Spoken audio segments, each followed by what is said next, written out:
I think there's this desire to share those aha moments and that process with other people because you are so gratified by having found a solution to your own problems.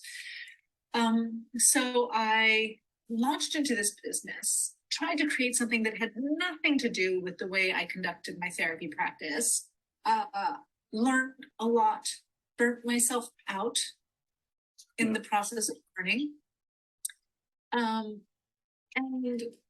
was very lucky actually to do that while building what ended up being a failing business.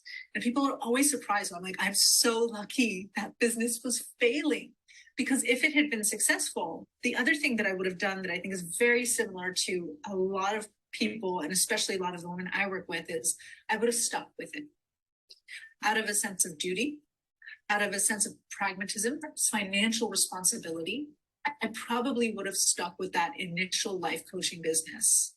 But thankfully, it was a total financial disaster. I was using my therapy revenue to fund my coaching dreams, which means I wasn't participating as much as I could have to my family.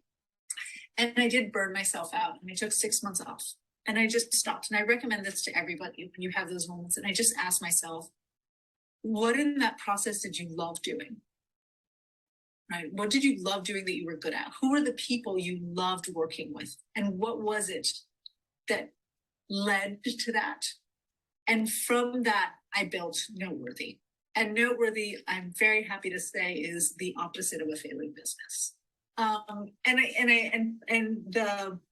lot of the process that I had to use to create a career that was both wildly successful and deeply fulfilling, which if you look anywhere on LinkedIn is kind of one of my taglines, is the same process I use with the women I work with. It's looking at some of what I learned in building that life coaching business, a lot of leveraging 15 plus years as a therapist, and then everything I learned about building a business and translating that into the corporate space.